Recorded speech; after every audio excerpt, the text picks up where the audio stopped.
इंसान थोड़ी पूंजी लगाकर अपने व्यापार का विस्तार करता है तो उसे वर्षों तक कठोर परिश्रम करने पड़ते हैं। इस परिश्रम से वो कुछ कमाने योग्य होता है।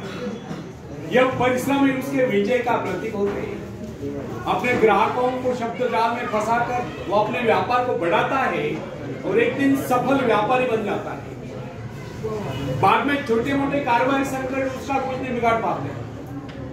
जो लोग इससे पहले उसे कम पूंजी वाला समझकर उसका मजाक उड़ाया करते थे, आज वही लोग उसकी सफलता की प्रशंसा करते नजर आते हैं।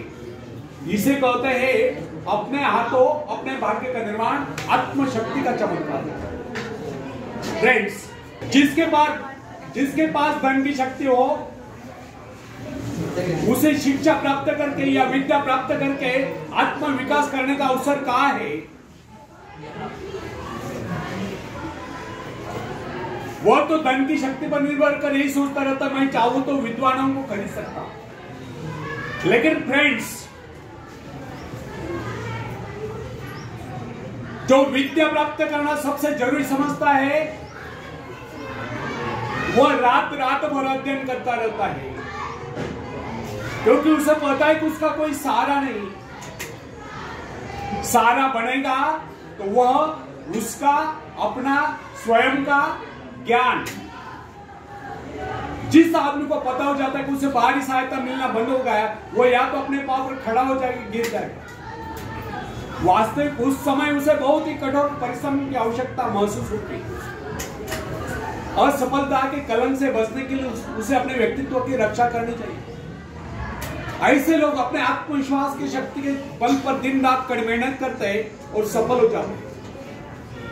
फ्रेंड्स, जब मनुष्य पर संकट की घड़ी आ जाती है, जब वह किसी भी तरह से अपनी जीविका चलाने में असमर्थ हो जाता है, तब कोई विरला ही होता है जो सफलता प्राप्ति के लिए खून पसीना एक कर देता है ताकि उसे असफलता का मोह न देखना पड़े।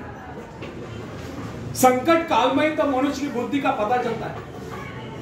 कई बार ऐसे अवसर पर ऐसी सफलता मिलती है जिसकी मनुष्य ने सपने में भी आशा नहीं की।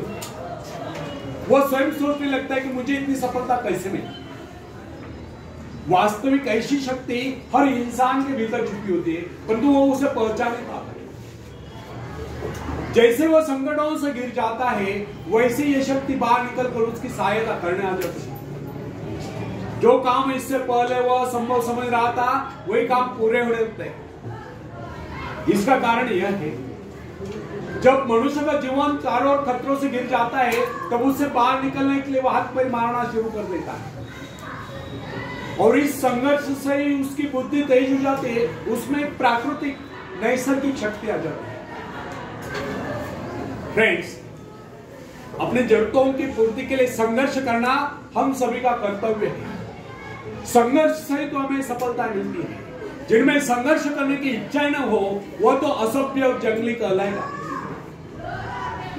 आवश्यकता तथा आवश्यक पदार्थों की दुर्लभता ही सदा से मानव जाति के विकास का कारण रही है।